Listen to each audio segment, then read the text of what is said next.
సుందరాకాండ పారాయణము 22వ సర్గము మొదటి శ్లోకం.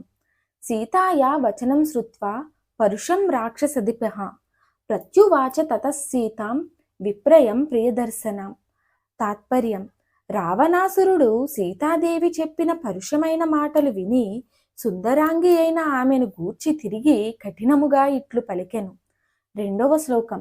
యదా యదా సాత్వయిత వస్యః స్త్రీణాం తదా తదా యదా యదా ప్రియం వక్త పరిభూతస్తదా తదా. తాత్పర్యం: లోకమున పురుషుడు స్త్రీలనెంతగా బ్రతిమాలుకొనుచుండునో అంతకు అంతగా వారికి వసుడై లోకువయైపోవుచుండును. వారితో ఎంత ప్రేమగా మాటలాడుచుండునో అంతగా వారిచే పరాభవింపబడుచుండును. 3వ శ్లోకం. సన్నియచ్చతి మే క్రోధం త్వయి కామః సముత్థితః ద్రవతో మార్గమాసాద్య హయానివ సుసారథిః. తాత్పర్యం: తప్పుడు మార్గమునకు లాగుకొని పోవుచున్న గుర్రములను నిపుణుడైన రథచోదకుడు పగ్గములను నేర్పగా బిగబట్టి మరలించినట్లు నీ యందు నాకున్న ప్రేమయే నీపై నాకు కలుగు క్రోధమునంతను అణిచివేయుచున్నది సుమా. 4వ శ్లోకం. వామః కామో మనుష్యానాం యస్మిన్ కిల నిబధ్యతే జనే తస్మిన్ స్తనుక్రోశ స్నేహశ్చ కిల జాయతే. తాత్పర్యం: మనుష్యులచే కామము మిక్కిలి విపరీతమైన పనులు చేయించుచుండును. నరునకు ఎవ్వరి అందు ఈ కామము జనించునో అట్టివారు ఎంతో క్రోధమునకు గురి కావలసిన వారైనప్పటికీ వారిపైని కరుణయను స్నేహమును మాత్రమే కలుగుచుండును. 5వ శ్లోకం. ఏతస్మాత్ కారణాన్న త్వం ఘాతయామి వరాననే వదార్హమవమానార్హం మిథ్యా ప్రవ్రజితే రథాం. తాత్పర్యం: ఓ సుందరవదన, నీపై నాకు ఉత్కటమైన కామము కలిగియున్న కారణము చేతనే ఆ కపట పరివ్రాజకుని యందు మనస్సు నిలుపుకొన్న నీవు నాకు వజ్జురాలవైనను అవమానింపదగిన దానవైనను నిన్ను నేను చంపక ఉపేక్షించుచున్నాను. 6వ శ్లోకం. పరుషానీహ వాక్యాని యాని యాని బ్రవీషి మాం తేషు తేషు వధోయుక్తస్తవ మైథిలి దారుణః. తాత్పర్యం: జానకి, ఇప్పుడు నన్ను గూర్చి ఏ ఏ కటువచనములు నీవు పలికియున్నావో వానిలో ప్రతి ఒక్క వాక్యమునకును నీకు మరణదండనమే విధింపవలసియున్నది సుమా. 7వ శ్లోకం. ఏవ ముక్త్వాతు వైదేహీం రావణో రాక్షసాధిపః క్రోధ సంరంభ సంయుక్త సీత ముత్తరమబ్రవీత్. తాత్పర్యం: రాక్షస రాజైన రావణుడు సీతను గూర్చి ఈ రీతిగా పలికి తీవ్రమైన క్రోధావేశముతో తిరిగి ఇట్లనెను. 8వ శ్లోకం. ద్వౌ మాసౌ రక్షితవ్యౌ మేయో వధిస్తే మయా కృతః తతస్సయన మరోహ మమత్వం వరవర్ణిని. తాత్పర్యం: సుందరి, నీ కొసగిననట్టి సమయమును అనుసరించి ఇంకనూ నేను 2 మాసములు కాచుకొని ఉండవలసియున్నది. ఆ 2 నెలల పిమ్మట నీవు నా శయనమును ఆరోహింపక తప్పదు సుమా. 9వ శ్లోకం. ఊర్ధ్వం ద్వాభ్యాం తు మాసాభ్యాం భర్తారం మా మనిచ్చతిం మమత్వాం ప్రాతరాషార్థ మాలంబతే మహానసే. తాత్పర్యం: ఆ 2 నెలలు గడిచిన పిమ్మట మాత్రము అప్పటికి నీవు నన్ను భర్తగా అంగీకరింపకపోయినచో నా వంటలవారు నిన్ను నా వంట ఇంటిలో నా పాతకాల భోజనము కొరకై నిన్ను చంపి వండి పెట్టుదురు సుమా. 10వ శ్లోకం.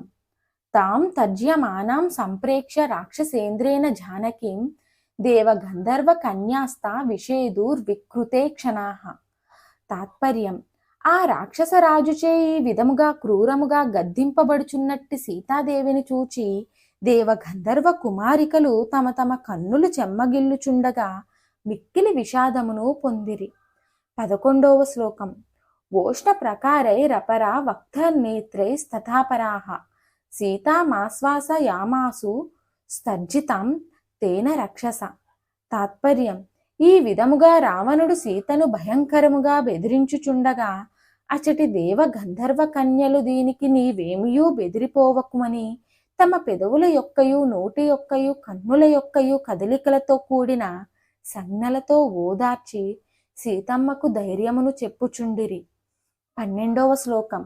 తాభిరాశ్వాసితా సీత రావణం రాక్షసాధిపం ఉవాచాత్మహితం వాక్యం వృత్త సౌందర్య గర్వితం. తాత్పర్యం: ఆ దేవ గంధర్వ కన్యలచే ఓదార్చింపబడుతున్న సీతాదేవి తన పాతివ్రత్యము చేతను శ్రీరాముని పరాక్రమము చేతను కలిగిన గర్వముతో తనకు హితమైన వచనములను తిరిగి ఇట్లు పలికెను. 13వ శ్లోకం. నూనం నా తే జనః కశ్చిదస్తి నిశ్చేయసే స్థితః నివారయేతి యోనాత్వాం కర్మణో స్మాద్విగర్హితాత్. తాత్పర్యం: ఓ రావణాసురుడా, ఈ లంకా నగరమునందు పరదార చౌర్యము వంటి గర్హనీయమైన కృత్యము చేయకుండా నిన్ను నివారించునట్టి నీ మేలు కోరిని వ్యక్తి ఎవ్వరునూ నిశ్చయంగా లేనేలేరని అనుకొనుచున్నాను. 14వ శ్లోకం. మాం హి ధర్మాత్మనః పత్నీం సచీమివ సచీపతేః త్వదన్యస్త్రిషు లోకేషు ప్రార్థయే నన్మసా పికః. తాత్పర్యం: దేవేంద్రుని పట్టమహిషి అయిన శచీదేవిని భార్యగా కోరినట్లుగా ధర్మాత్ముడైన యా శ్రీరాముని భార్యనగు నన్ను ముజ్జగములందును నీవు కాక మరి ఎవ్వడునూ తన మనస్సునందైన వాచింపగలడా? 15వ శ్లోకం. రాక్షసాదమ రామస్య భార్యామమిత తేజసః ఉక్తవానసి యాత్పాపం క్వ గతస్తన్య మోక్షసే.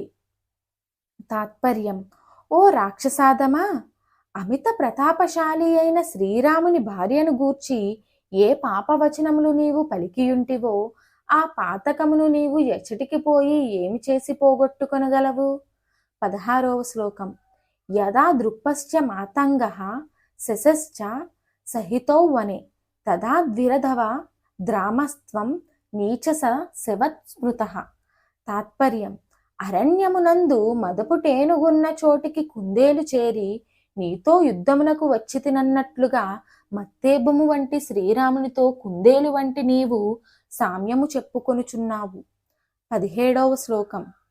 సా త్వామిక్ష్వాకునాథం వైక్షిపాన్ నిహ నా లజ్జసే చక్షుషో విషయం తస్య న తావదుపగచ్చసి.